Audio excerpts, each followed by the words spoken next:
Perkenalkan, nama saya Syifa Khairunisa. Saya dari jurusan Pendidikan Matematika IKIP Budi Utomo Malang.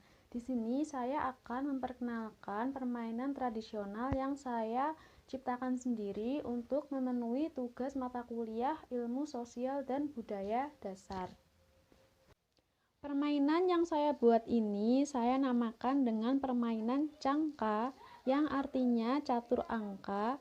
Kenapa catur angka? Karena media dari permainan saya ini berupa papan catur dengan menggunakan pion-pion catur. Nah, ini adalah tampilan dari permainan saya, di mana saya menggunakan papan catur sebagai media dasarnya. Dengan di atasnya ini saya beri angka-angka 1 sampai 64. Sebenarnya nggak harus papan catur juga, bisa papan lainnya, dan angkanya tidak harus angka 1 sampai 64, terserah pemain mau membuat angka berapa. Tapi di sini karena saya menggunakan papan catur yang mempunyai kotak-kotak sebanyak 64, maka saya buat angka 1 sampai 64. Nah, media kedua yang saya gunakan adalah ini. Ini adalah pion-pion catur. Saya membutuhkan 16 pion catur, yaitu 8 yang warna hitam dan 8-nya lagi yang warna putih ini. Jadi, pada permainan yang saya buat ini tidak membutuhkan banyak media atau peralatan, hanya membutuhkan 2 media dasar, yaitu papan angka dan pion-pion. Nah, karena saya terinspirasi dari permainan catur, jadi prinsip kerja dari permainan saya ini hampir sama dengan permainan catur. Namun tidak sekompleks permainan catur, karena di sini saya menciptakan permainan tradisional. Jadi ini sangat sederhana. Nah, permainannya seperti apa? Jadi di sini kan ada angka-angka di papan dan juga ada pion-pion. Nanti permainan ini dimainkan oleh 2 orang, hanya 2 orang saja. Yang satu orangnya dia memegang pion hitam, satu orangnya memegang pion putih. Nah, ini nanti bisa kesepakatan bersama. Yang pion hitam itu mau di angka ganjil atau genap, yang pion putih mau di angka ganjil atau genap. Itu berdasarkan kesepakatan pada 2 pemain itu. Permainan ini bisa dimainkan oleh semua kalangan, bisa dimainkan oleh anak SD, SMP, SMA, dan seterusnya. Nah, untuk anak SD ini sangat berguna sekali permainan ini untuk mengasah kemampuan mereka dalam menghafalkan angka-angka dan juga mengenal angka ganjil atau angka genap. Dan juga lagi membantu yang memainkan permainan saya ini untuk memecahkan masalah.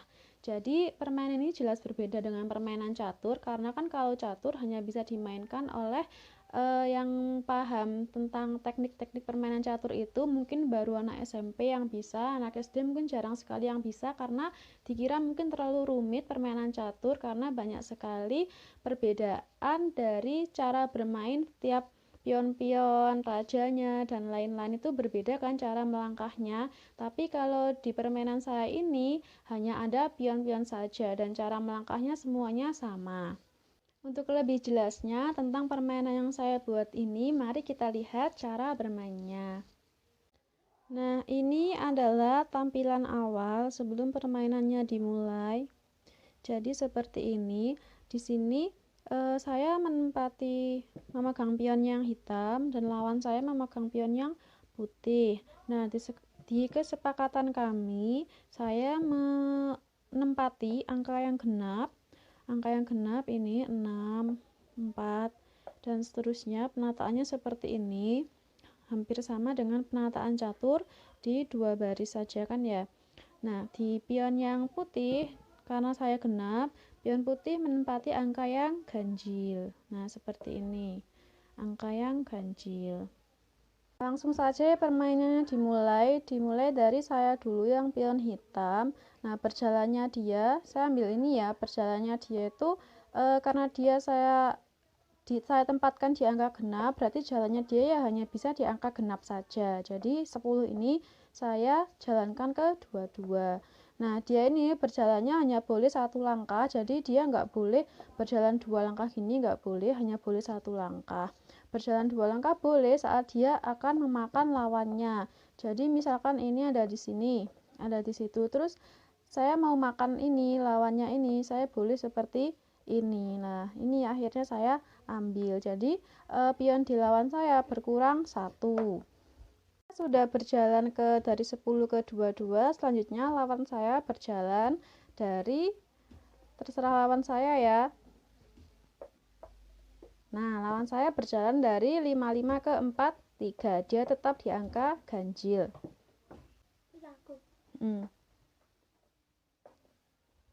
Ya.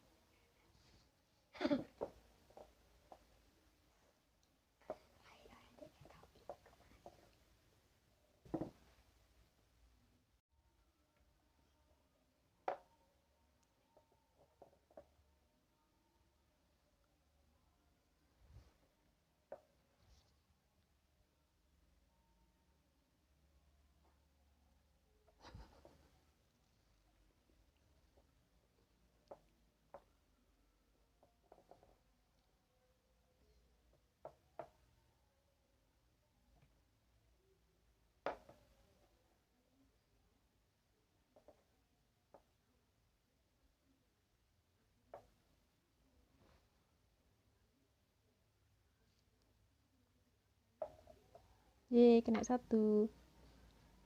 Nah, jadi itu tadi cara memakannya itu melangkah atau 2 langkah gini ya nggak apa-apa. Jadi kalau mau makan bisa ke sini, bisa ke sini, ke sini terserah. Pokoknya jatuhnya nanti kalau misalkan saya kan bagian genap. Nah, jatuhnya juga ke angka genap. Nah, ini jadi milik saya.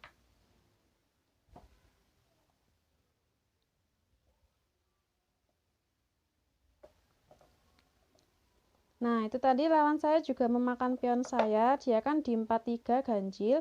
Dia boleh makan gini asalkan jatuhnya di angka ganjil.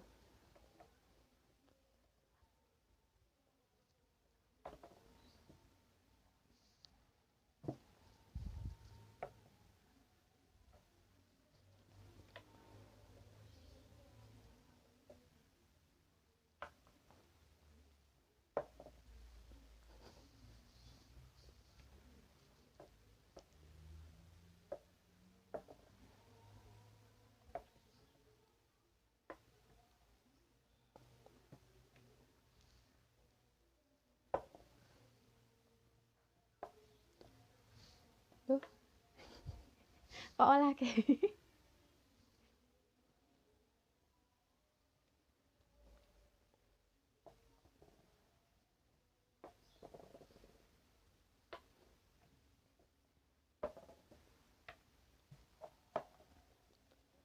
Loh, harus di angka. Nah, ini dia kan berjalan dari 61 ke 52 itu nggak boleh. Jadi harus ke angka ganjil ya. Harus ke 51.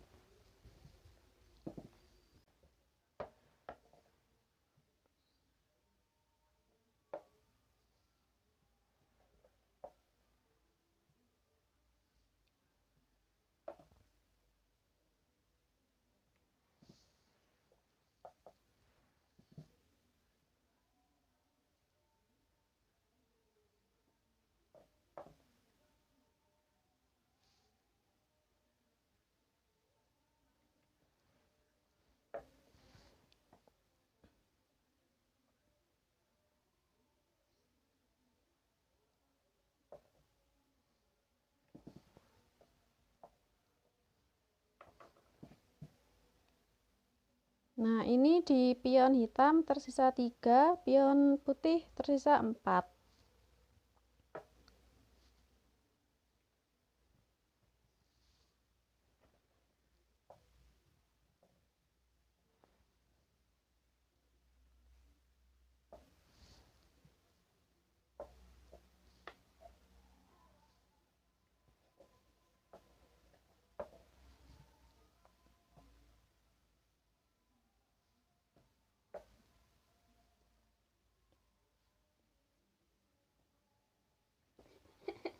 Dia loncat ini tidak boleh ya, jadi harus 1 langkah saja.